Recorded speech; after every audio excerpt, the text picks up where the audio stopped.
Olá, você que me segue no Rodrigo Silva Arqueologia. Estamos de volta aqui para mais um bate-papo semanal e hoje com um tema polêmico, espinhoso. O meu problema com a senhora Ellen White. Eu sinceramente pensei muito em como deveria intitular esse vídeo e confesso que eu não sei se acertei. Eu não sou especialista em marketing, mas esse título, O Meu Problema com Ellen White, ele se inspira numa advertência, numa preocupação de um amigo evangélico, na verdade não amigo, cristão e irmão em Cristo Jesus. Ele é pastor de uma grande igreja evangélica e, nossa, me trata muito bem, eu também tenho um afeto muito grande por ele, de irmão mesmo. E certa vez ele, preocupado, falou: Rodrigo, olha, Ellen White ainda vai trazer muito problema para você. Você ainda vai ter muito problema por causa de Ellen White. Na época que ele fez esse comentário, estavam circulando na internet vários depoimentos de algumas pessoas que pegaram um vídeo meu de uns 20 ou 20 e poucos anos, de uma palestra que eu dei nos Estados Unidos, e nessa palestra eu menciono o fato de haver árvores do conhecimento do bem e do mal em mundos além do planeta Terra, em outros planetas. E, evidentemente, uma informação que não está na Bíblia em canto nenhum. E a acusação foi na jugular. Tá vendo? O Rodrigo é seita. Ele acredita em coisas que não estão na Bíblia baseadas naquela velha Ellen White, aquela mulher que ficava tendo visões, alucinada, aquela coisa toda. E foi muito ataque. E eu nunca respondi porque, de um tempo para cá, eu tenho procurado ter, assim, saúde emocional. E não dando uma de vítima, não é essa a minha função, mas todo mundo que quer fazer um trabalho, principalmente para Deus, é atacado. Seja para Deus ou para a sociedade. Mesmo fora da Bíblia, eu encontro Sócrates. Teve o grupo de Atenas ali, dos atenienses da aristocracia, que levantaram contra Sócrates. Depois, se eu for mais tarde também, o apóstolo Paulo teve um grande grupo que se levantou contra Paulo. Depois também você tem Policarpo, teve um grande grupo que levantou contra Policarpo, Lutero, ou seja, todo mundo que quer fazer algo vai aparecer a turminha do deixa disso. Então eu não seria melhor do que ninguém para não ter também os meus opositores. Eu procuro sempre erguer a cabeça e orar a Deus por eles e por mim também, e assim vai. Mas, por outro lado, eu fico pensando, será que compensa ficar no silêncio e não falar nada? Absolutamente nada, fica parecendo que realmente deram um checkmate e você ficou acuado. Então orei, confesso aos irmãos, orei, pedi sabedoria a Deus e caiu para mim esse texto aqui de 1 Pedro capítulo 3, versículo 14 em diante, onde o Senhor diz assim, por intermédio de Pedro: Não tenham medo das ameaças, nem fiquem angustiados, pelo contrário, santifiquem a Cristo como Senhor no seu coração, estando sempre preparados para responder a todo aquele que pedir razão da esperança que vocês têm. Mas façam isso com mansidão, temor e boa consciência. Então, irmãos, eu cheguei à conclusão e falei assim, Senhor, então eu acho que merece eu fazer um esclarecimento de forma respeitosa àqueles que me seguem. Então esse vídeo aqui não tem por intenção atacar, responder, refutar, não. Tanto é que, embora eu saiba pelo menos 2 casos dos indivíduos que estão colocando coisas contra mim na internet por causa de Ellen White, eu sei de 2, eu não assisti os vídeos deles a esse respeito. E não assisti de propósito, para não ser tentado aqui na minha fala a jogar indireta para um ou para outro, ou dar resposta, direito de resposta, tréplica, não. Então, eu tomei uma decisão que é o meu método de apologética. Há muito tempo já eu aprendi que apologética não é ataque. Não é cortando a orelha de Malcolm que eu vou defender a Cristo. Ponto. Eu já aprendi com o erro de Pedro. Mas apologética também, até um tempo atrás, eu diria, apologética não é o ataque, mas é a defesa da fé. Hoje eu confesso que até a palavra defesa da fé eu tenho colocado entre aspas. Porque Deus não precisa de advogados. Deus precisa de testemunhas. E caso houvesse no universo alguém que pudesse ser advogado, defensor de Deus, caso houvesse, ele teria nomes melhores do que Rodrigo Silva. Então eu não estou afim de fazer da internet rinha de briga teológica. É lógico que há momentos que nós temos que nos posicionar, colocar o nosso parecer, corrigir, dizer o assim diz o Senhor, tudo isso deve ser colocado, mas não fazendo da mesa teológica picadeiro ou rinha de galo. Isto eu não vou fazer. Mas da mesma forma, eu também não posso me eximir de dar a razão para aqueles que me seguem de por que eu fiz essa declaração e por que nós temos Ellen White na Igreja Adventista. Diga-se de passagem, afirmar a possibilidade de ter vida em outros mundos não é um problema. Porque eu acabei de fazer um vídeo há um mês e pouco atrás. Você pode ver aqui na playlist do meu canal. O título é Estamos Sozinhos no Universo. E esse vídeo deu mais de 16 mil likes a última vez que eu olhei e 200 e poucos dislikes. Eu não recebi nenhuma vídeo de correção, nem nenhuma tarde de herege por causa daquele vídeo. Então eu acho que ele não causou nenhuma comoção, nenhum problema maior. Ali eu chego à conclusão que nós podemos ter vida criada em outros mundos. Com base em alguns textos bíblicos, embora eu fale lá que a Bíblia não é clara, a Bíblia não é taxativa em falar de vida em outros mundos. Tem algumas passagens que abrem essa possibilidade, correto? Não afirmam, abrem a possibilidade. E até Billy Graham, um famoso pregador evangélico, acreditava, por esses textos da Bíblia, que Deus tinha vida criada em outros mundos também. Fora da ufologia, da pseudociência, nós temos alguns físicos também que trabalham com essa possibilidade. Mas eu também reconheço que isto não ameniza o problema. Eu afirmei, com base num texto de Ellen White, do livro Primeiros Escritos, que há árvore do conhecimento do bem e do mal em outros mundos. Só que você não encontra nenhum versículo, desde o primeiro verso de Gênesis até o último do Apocalipse, que dê a mais leve impressão dessa afirmação de Ellen White. E eu sei que há outras também afirmações dela um tanto estranhas, por não constarem com uma base bíblica para serem afirmadas. E então, será que Ellen White é uma papisa para o adventista? Será que eu estou colocando Ellen White no nível da Bíblia? Será que Ellen White está sendo um acréscimo da Bíblia? Será que eu sou um herege e a Igreja Adventista uma seita?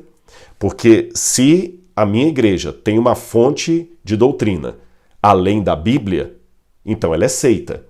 Se eu acredito nessa fonte extra-bíblica de doutrina, então eu sou um herege. Esse é o ponto, essa é a problemática. Como é que eu respondo isso?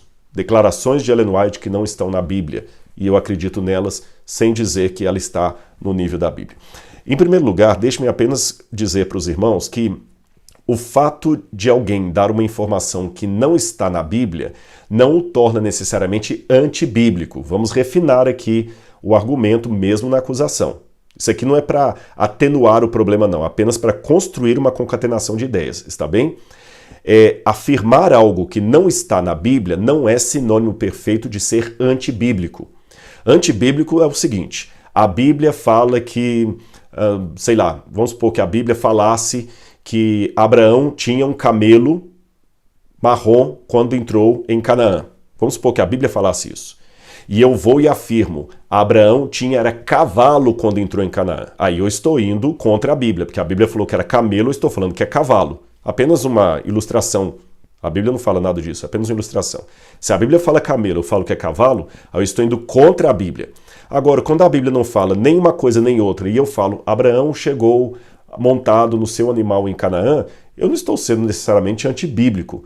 Eu posso estar fazendo uma declaração que não está na Bíblia, mas ela não está contradizendo nenhuma outra afirmação histórica que a Bíblia tenha feito.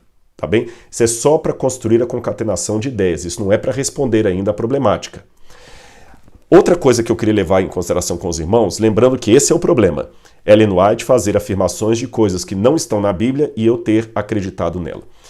Eu vou colocar uma situação para os irmãos aqui que não é uma forma de tangenciar o problema. Não é uma forma de tangenciar o problema. É apenas uma forma de construir a minha argumentação, tá bem?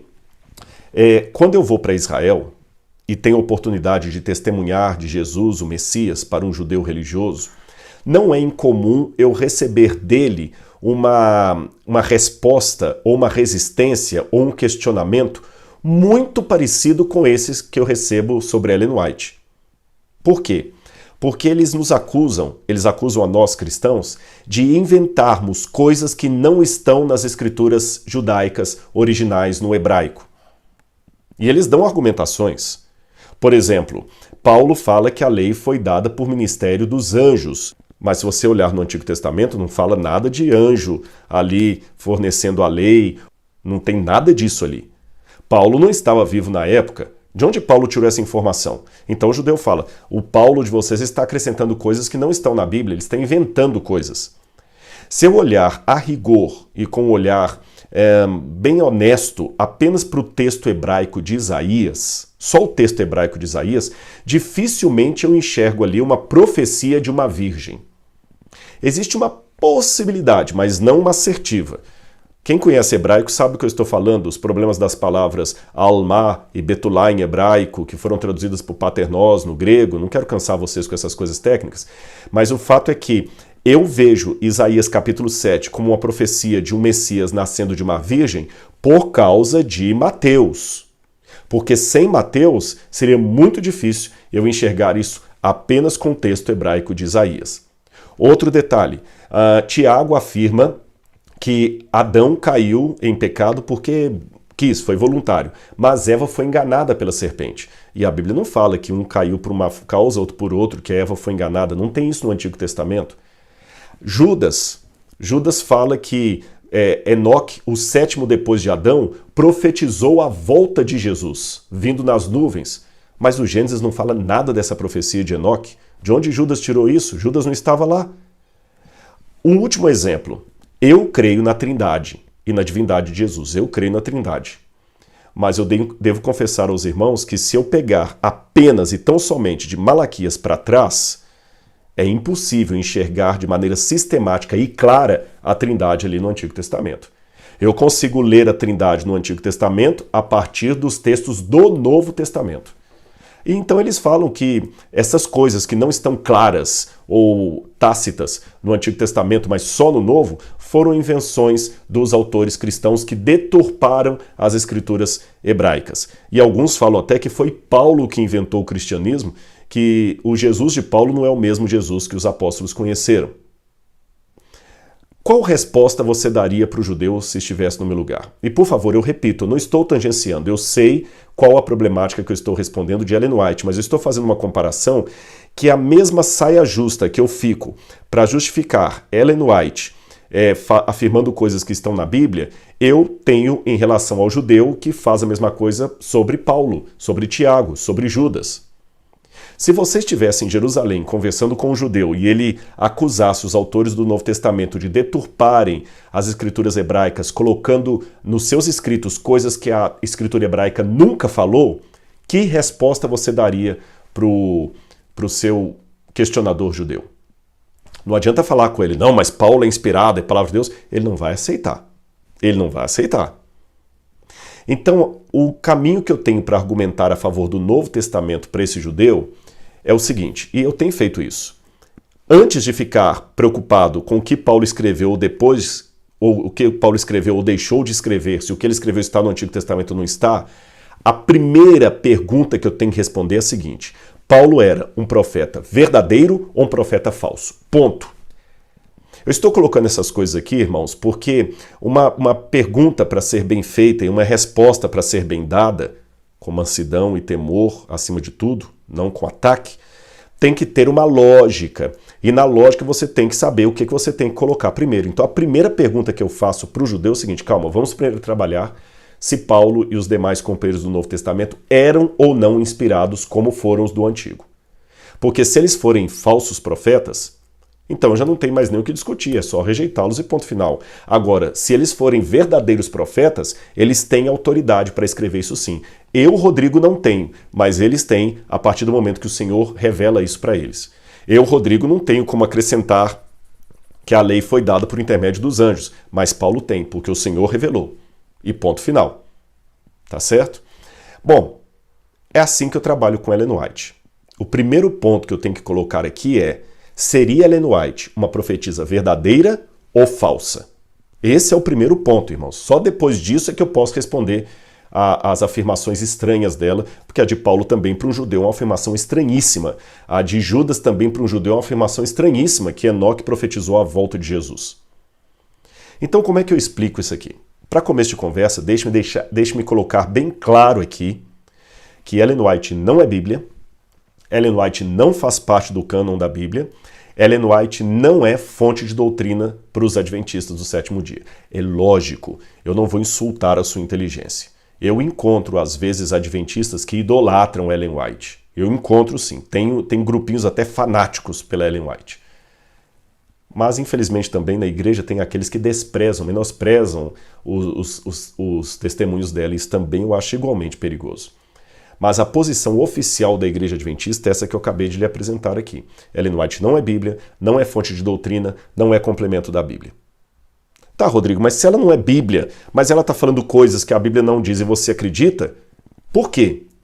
Bom, aí eu respondo através daquela pergunta. Seria ela uma profetisa verdadeira? E alguns talvez estão falando assim, não, só essa pergunta aí já é o suficiente para fechar a questão, não precisa nem continuar ouvindo o vídeo. Se você afirmar que ela é profetisa verdadeira, você já assinou o atestado de seita. Não, espera um pouco, por quê? O fato de ter Ellen White na minha igreja com o dom de profecia torna os adventistas seita? Então eu tenho um problema. Sabe por quê, meu irmão? Você já ouviu falar de cessacionismo e continuismo? Se não, eu vou explicar para você. Isso nem é uma discussão adventista. Cessacionismo é aquele grupo de teólogos ou cristãos que acreditam que os dons do Espírito cessaram com a igreja cristã primitiva. Ou seja, depois da morte do apóstolo João, o último dos apóstolos, não haverá mais dom de línguas, dom de curas, dom de profecia. Tudo isso encerrou na igreja cristã primitiva. Qualquer fenômeno que houver depois disso será falso, será diabólico, porque Deus encerrou os dons do Espírito na igreja primitiva. Esses são os cessacionistas. Porém, no outro espectro, tem um grupo, aliás, até maior de cristãos que acreditam não no cessacionismo, mas no continuismo, ou seja, os dons do Espírito dados à Igreja Apostólica continuam sendo derramados na Igreja ao longo dos séculos. Portanto, esse grupo continuista acredita que sim, Deus pode ter profetas hoje em dia, pessoas com dom profético na Igreja. Isso não sou eu que estou falando, são os continuistas. E quem são os continuistas? A Assembleia de Deus, em todas as suas formas, as igrejas pentecostais e neopentecostais, as igrejas renovadas, até na Igreja Católica a ala carismática. Dentro das igrejas tradicionais, nós temos, por exemplo, a Igreja Evangélica de Confissão Luterana no Brasil assinou um documento favorável à continuidade dos dons. A Igreja Presbiteriana Independente do Brasil também assinou um documento favorável à continuidade dos dons. A Igreja Presbiteriana Conservadora do Brasil também assinou uma declaração nesse sentido. A Confissão Batista Brasileira também é conhecida por possuir uma grande ala carismática. Um grande percentual dos que são da Convenção Batista Brasileira acreditam na continuidade do Espírito, dos dons do Espírito. Acreditam que pode haver profetas de Deus legítimos hoje. Tanto é que não é difícil você chegar, às vezes, numa igreja, Assembleia de Deus, e falar assim, nossa, naquela noite lá, teve um culto de revelação lá, o Espírito Santo revelou para uma irmã isso, o Espírito Santo revelou para o missionário aquilo, para o pastor aquilo e tudo mais. Então acreditam no dom de profecia. Então o que eu quero argumentar aqui é o seguinte, se o fato de ter alguém numa igreja com o dom de profecia hoje é argumento para dizer que aquela igreja é seita, então não são apenas os adventistas que são seita, mas todos esses irmãos que eu acabei de citar aqui, os pentecostais, neopentecostais, todos. Aliás, seriam até mais seita que os adventistas, porque os adventistas têm o fenômeno profético de Ellen White, mas muitas igrejas têm quase que um profeta em cada congregação, ou até mais de um. Alguns até falam do problema da profetada, não é um termo que eu uso pejorativo, mas alguns usam a profetada, é um tal de mão de profetada, é jovem que vai se casar e não casa porque a irmã teve um sonho e falou, olha, o Senhor me revelou, varão, que essa moça não é para você, então desiste de casar.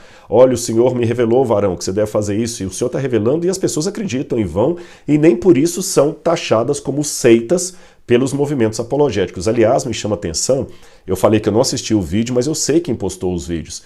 E pelo menos 2 que postaram o vídeo são de linha pentecostal. Ou seja, eles frequentam uma igreja que tem a crença nos dons do Espírito, e dom de revelação, e dom de profecia, que está ali. Bom, eu não estou aqui pejorando os irmãos, vocês estão percebendo, eu só estou colocando que se o fato de ter Ellen White aqui no Adventismo é motivo de tornar-me seita, então todas as igrejas que seguem uma linha continuista também são seita. Ponto final.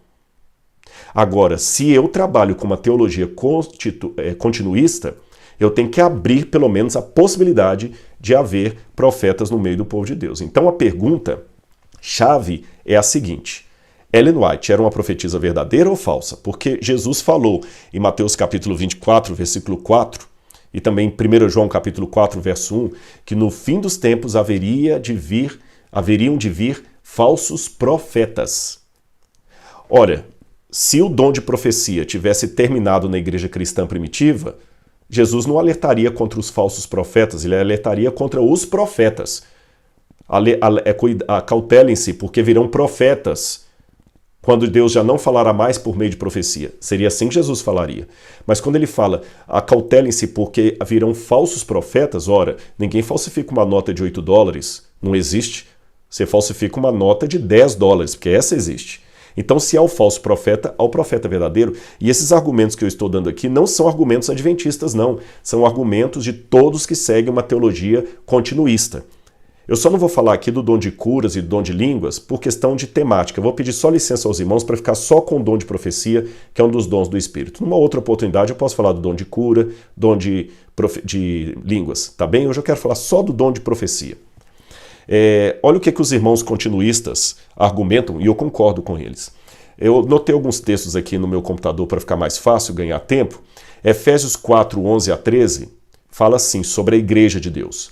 E ele mesmo deu uns para apóstolos, outros para profetas. Olha, outros para evangelistas, outros para pastores e doutores, querendo o aperfeiçoamento dos santos para a obra do ministério, para a edificação do corpo de Cristo, até que todos cheguemos à unidade de fé, ao conhecimento do Filho de Deus, ao homem perfeito, à medida da estatura completa de Cristo. O argumento de muitos comentaristas é: nós ainda não chegamos à estatura completa de Cristo, nem ao homem perfeito, nem ao conhecimento pleno do Filho de Deus, nem à unidade da fé. Então, a lista do profetas, apóstolos, doutores e evangelistas continua vigente. Outro texto, 1 Coríntios 14, 1 e 39, Paulo fala: procurem com zelo, isto é, com paixão e ao mesmo tempo ordem e organização, o dom de profecia. No Apocalipse, o dom de profecia é prometido à igreja dos últimos dias. Você pode ler Apocalipse capítulo 12, 17 ou 19, verso 10. Em 1 Tessalonicenses 5, 19 a 21, diz: não apaguem o espírito, não tratem com desprezo as profecias, mas ponham à prova todas as coisas e fiquem com o que é bom. Ponham à prova. Um dia eu estava pregando numa igreja batista em Belo Horizonte. E ao final do culto, chegou uma senhora para mim, assembleiana, do coque, e falou assim: meu filho, ela pegou na minha mão, naquele tempo que podia pegar na mão dos irmãos na igreja, né, que não precisava de máscara, falou assim: meu irmão, você não me conhece, mas eu sou da Assembleia de Deus, acho que era o Ministério Belém, e eu sei que você vai ter dificuldade de aceitar que você é um homem racional, mas o Senhor me mandou aqui. Eu vim de longe. Ela tinha gastado mais de 2 horas para chegar ali. Ela falou: não sou batista, eu sou assembleiana, mas o Senhor me incomodou e me mandou vir aqui te trazer uma mensagem do Senhor. Fica firme que o que o seu coração deseja, você em breve vai alcançar. Não desanime, não desista. Irmãos, eu agradeci àquela irmã, pedi com sinceridade e nenhuma hipocrisia que ela orasse por mim e recebi aquela palavra. Eu sei que alguém pode comentar aí: mas ela falou uma coisa genérica demais, isso aí serve para qualquer coisa. Não importa, eu não desprezo, tá certo? Como eu não tinha ali crivo para nada, ela não estava falando crivo para saber mais da vida dela, ela não estava falando nada contra a Bíblia ou que me atacasse, eu recebi e pedi àquela irmã: ore por mim. E eu acredito que parte da minha vida espiritual é sustentada por orações de muitos irmãos não adventistas. Aliás, um parênteses aqui. Muita gente que gravita a vida dele em atacar os adventistas, só falar dos adventistas. Tudo que a gente fala, eles querem pôr defeito, quer achar uma coisa errada e nos acusam de seita. Interessante, porque, irmãos, eu vou falar sem nenhuma ironia, eu estou abrindo o coração. Eu sou membro de uma seita que eu peço aos irmãos batistas, presbiterianos, que orem por mim, assembleianos. E quando eles falam, estamos em oração por você, eu fico tão feliz. Eu tenho amigos que são pastores de outras igrejas, falam, meu irmão, eu oro para Deus dar o Espírito Santo para você, eu oro por sua vida. Amado, eu clamei por você essa madrugada. Eu me sinto tão bem, eu aceito, eu recebo aquela bênção, aquela oração dos irmãos. Agora eu pergunto gentilmente a esses que atacam tantos adventistas, eles também aceitariam que eu reunisse a minha igreja para fazer uma oração por eles, pela vida deles, o ministério deles, a saúde deles? Mesmo eles me achando uma seita, um leproso teológico?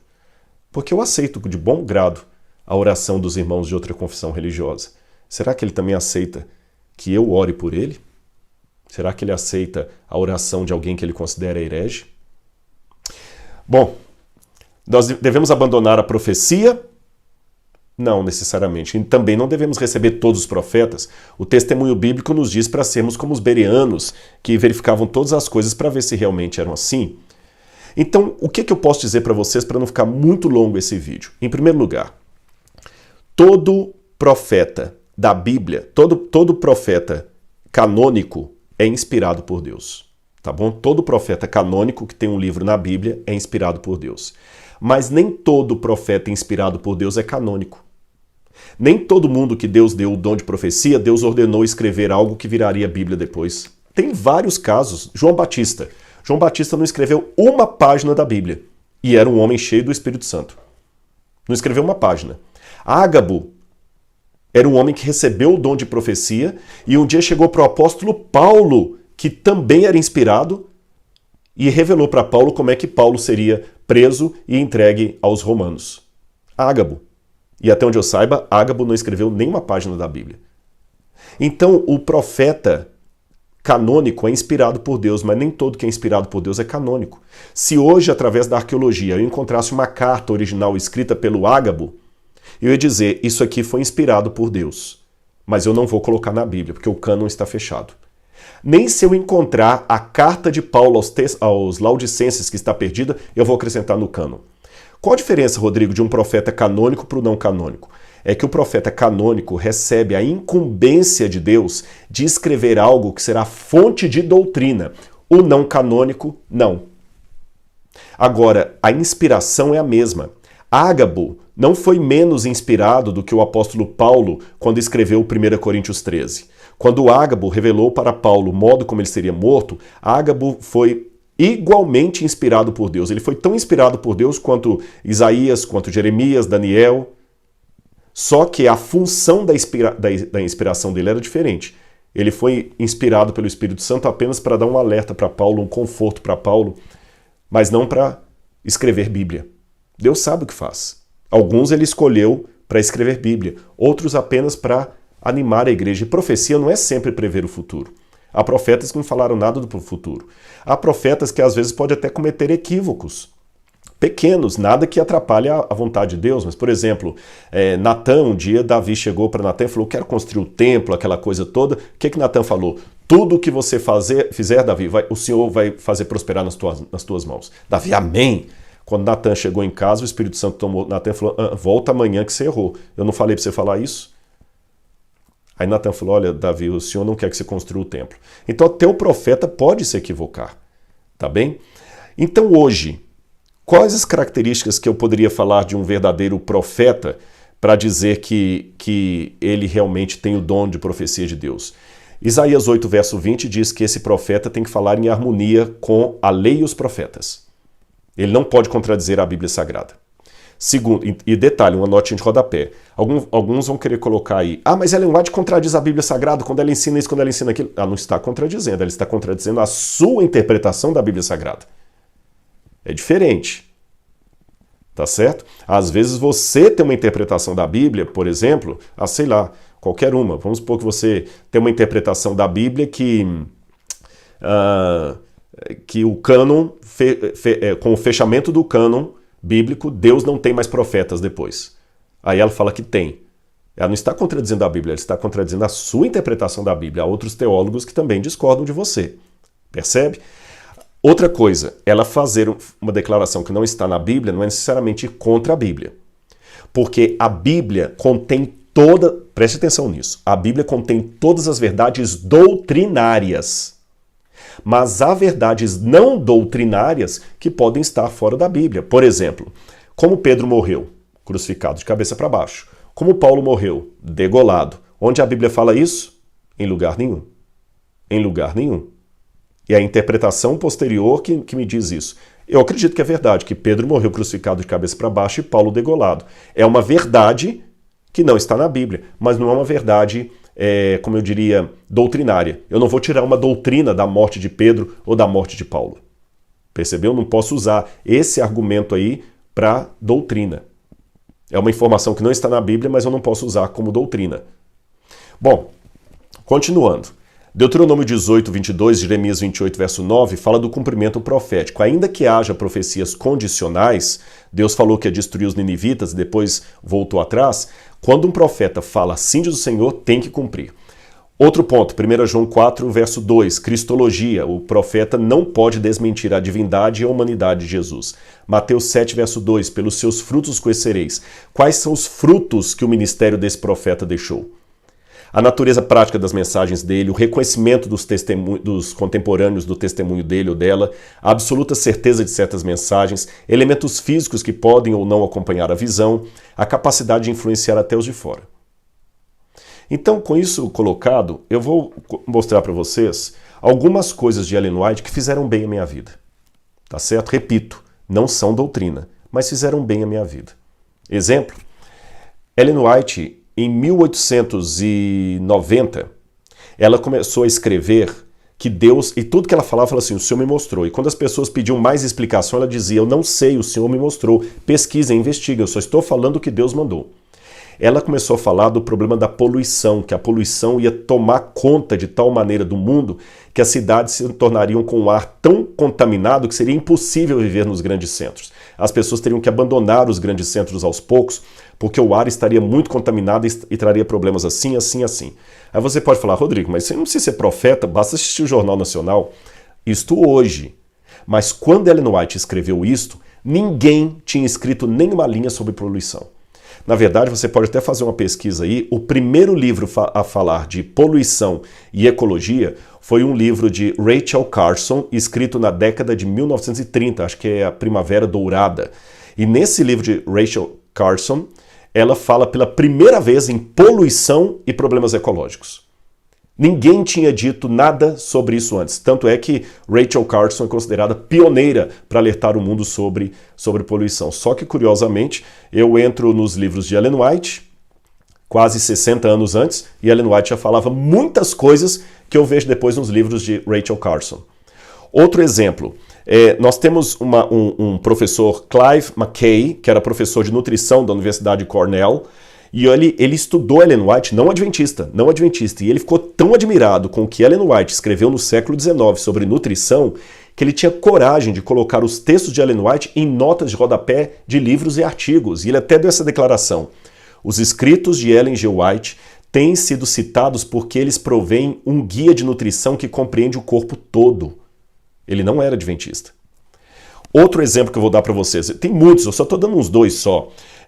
O professor Norman Kaplan, que era professor de medicina interna e chefe do departamento de hipertensão da Escola de Medicina da Universidade do Texas, em Dallas, essa universidade fica, ele ficou tão fascinado com os escritos de Ellen White sobre saúde, que um dia numa conferência para mais de 1000 especialistas da área de hipertensão e outros casos ali, ele descobriu que havia um grupo de médicos da Universidade de Loma Linda, que eram adventistas. Aí ele falou de público assim para eles. Olha, vocês adventistas que aqui estão, é possível que vocês tenham adotado a reforma de saúde que vocês têm, a reforma alimentar de vocês, por motivação religiosa. Mas a partir de hoje eu digo, vocês têm, além da motivação religiosa, uma motivação científica, porque o que vocês acreditavam antes por razão teológica faz todo sentido à luz da ciência. Aliás, é tão forte isso que hoje nós temos dois estudos, um feito na Califórnia e outro feito no Brasil, uma comparação entre a média de vida dos adventistas do sétimo dia e dos não adventistas. E os estudos revelaram que os adventistas têm até 10 anos a mais de média em vida do que os não adventistas e um número muito mais reduzido de câncer de colo de útero, de vários problemas normais que as pessoas têm em redor. O estudo do Brasil recebeu o nome de Adventus e foi feito inclusive envolvendo a equipe da USP. Você pode procurar no Google aí, estudo Adventus sobre saúde. Eu não estou falando isso aqui com nenhuma soberba, não é que os adventistas são melhores, não. É um estudo científico. O dos Estados Unidos foi conduzido, inclusive, por pessoas não adventistas. O do Brasil tinha adventista e não adventista. É uma coisa bem tabulada, com pares, peer review, tudo mais que você pode imaginar, e demonstrou que por causa do estilo de vida dos adventistas, eles têm uma expectativa de vida maior e uma qualidade de vida melhor do que a população em redor. E para você ver que não é com arrogância que eu estou dizendo isso, eu até faço uma meia-culpa, que muitas vezes nós adventistas negligenciamos a mensagem que nós pregamos. Tem muito adventista falando aí de sábado e tudo mais, mas vive todo dia em McDonald's com Coca-Cola e batata frita. Aí não dá, né, meu irmão? Aí você não está ajudando, você não está ajudando. É uma pena, é uma pena. Se nós adventistas fôssemos mais fiéis à mensagem que nós temos de saúde, talvez ao invés de 10 nós temos 20 anos e estaremos com muito mais disposição física do que temos atualmente. É uma pena. Mas, de qualquer maneira, a quem que eu devo isso? Ellen White. Ela que mostrou, e eu vou dar um exemplo, ela falava coisas na época que eram absurdas. Por exemplo, ela declarou que o câncer era produzido, alguns tipos de cânceres eram produzidos por germes cancerosos, ela fala de germes cancerosos, e ela fala também de vírus. Absurdo, na época, falar que câncer tinha a ver com vírus e germe. Ridículo, ridículo, não tem nada a ver. Só que, curiosamente, nos anos 1960, a revista New Weeks publicou um artigo, não nos anos 60, nos anos 1990. Ela publicou um artigo sobre como os vírus estão ativando fatores em câncer.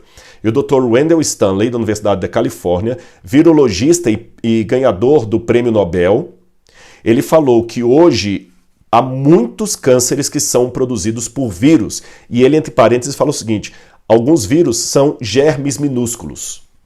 Engraçado, germes minúsculos, o mesmo nome que Ellen White usava. Aliás, hoje, até você tem um outro artigo que eu estou com ele na mão aqui, sobre as causas de doenças, e hoje micróbios estão por detrás do câncer. 1 em cada 6 tumores é provocados por vírus, bactérias e companhia. Como, por exemplo, o H. pylori. E Ellen White falava disso em 1906. E tem outras coisas que ela falava, influência pré-natal, nem existia na época de Ellen White essa ideia de pré-natal.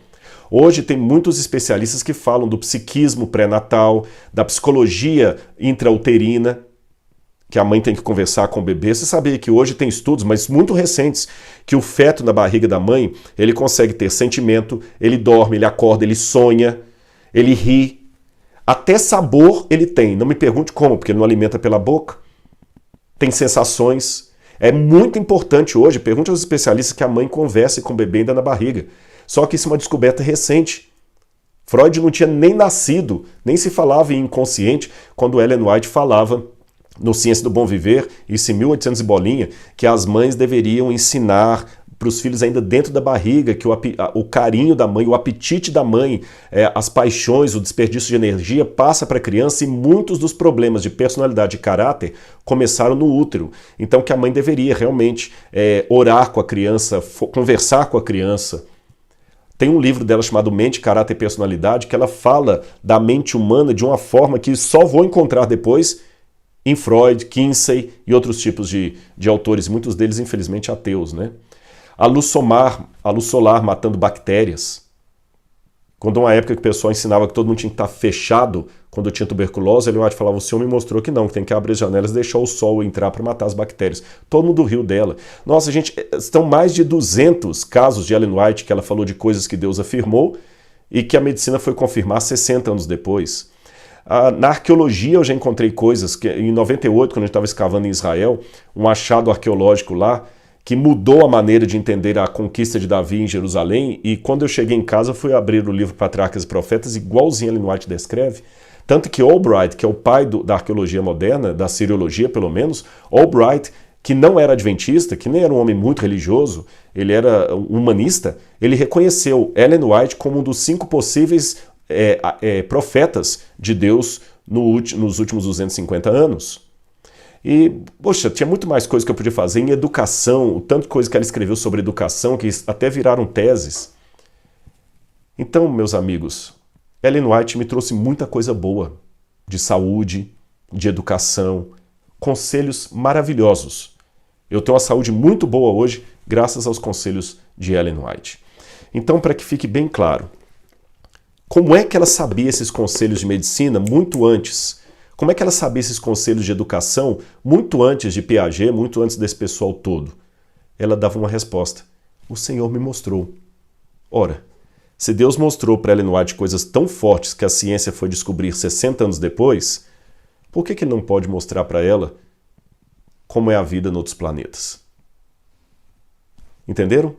Pelos seus frutos os conhecereis. Esse livro contém a salvação. Este não. Este contém fonte de doutrina. Este não. Este foi inspirado. Esse também. Mas esse foi inspirado para ser cânon e doutrina. Este foi inspirado apenas para dar conselhos e admoestações. É só isso. E Ellen White não é ponto de salvação para ninguém. Você não é obrigado a acreditar nela. Fica tranquilo. Aliás, ela falou várias vezes, inclusive no Grande Conflito, que a Bíblia é o único livro que nós devemos ter como fonte de doutrina. A Bíblia, e a Bíblia somente. Ela repetiu isso várias e várias e várias vezes. Ela chegou a dizer, se a Bíblia for corretamente seguida, meus escritos são até desnecessários. E uma última coisa.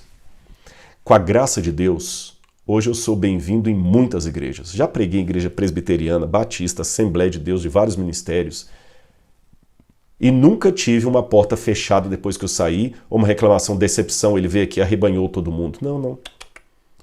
E sabe onde eu aprendi essa teologia de ver com bondade os irmãos de outras igrejas? Em Ellen White. Eu sei que alguém vai falar, não, mas ela chamou as outras igrejas de igrejas caídas. Irmão, pega a linguagem que os calvinistas usavam em relação aos arminianos no início do século XX para você ver. Pega a linguagem que os batistas reformados chamavam os pentecostais do Azusa Street. Aquilo é coisa de demônio. Não tinha essa parcimônia entre os irmãos. Eles detonavam. Um reformador histórico pegava o pessoal de Azusa Street como sendo demônio. O pessoal de Azusa Street, que eles falavam deles, dos metodistas que estavam mornos. Então Ellen White ela recuou o pensamento da época, mas no final da sua vida, ela mandou até fazer algumas revisões no Grande Conflito, embora ela falou que não deveria mudar a mensagem de Deus, não precisava apresentar isso atacando. Ela tirou do livro palavras como romanistas, como papistas, e falou, não precisamos atacar. A irmã dela estava afastada, a irmã dela nunca se tornou adventista, ninguém da família dela sanguínea, exceto marido e filhos. E a irmã dela, que estava afastada da igreja metodista junto com o marido, ela sempre falava com a irmã, minha irmã, volte para Jesus, volte para Jesus. Ela nunca deu um conselho para a irmã, venha para a igreja adventista, guarde o sábado, nunca. Ellen White que disse que a maior parte do povo de Deus não está no meio dos adventistas do sétimo dia. Então, meus irmãos, doutrinariamente é claro que eu concordo com os adventistas. É claro, porque eu sou adventista. Se eu concordasse com os presbiterianos, eu seria presbiteriano. Se eu concordasse com os assembleianos, eu seria assembleiano. Então, acho que você tem o direito de concordar teologicamente com A ou B. Mas Ellen White me ensinou que o povo de Deus não se coincide necessariamente com o povo que guarda o sábado. Eles estão espalhados por todas as igrejas. E é por isso que eu sou bem recebido em algumas igrejas, porque nesse momento eu estou pondo em prática os conselhos que Ellen White falou. Mansidão, respeito, e tem dado certo. Ah, e com um detalhe. Não existe na igreja adventista teologia whiteana. Não existe isso no currículo, tá bem? Espero ter esclarecido, meus irmãos. Eu falo isso com muito carinho, o vídeo ficou longo, não gostaria que ficasse tão longo assim. A você que conseguiu assistir até o final, fique com a paz de Jesus, ore por mim. E você entendeu a questão. Ellen White não é ponto de salvação, mas é uma mulher que eu acho que teve o dom de profecia. E eu agradeço a Deus porque Ele ainda tem os seus dons na igreja hoje. Um grande abraço, fique com Jesus. Tchau, tchau.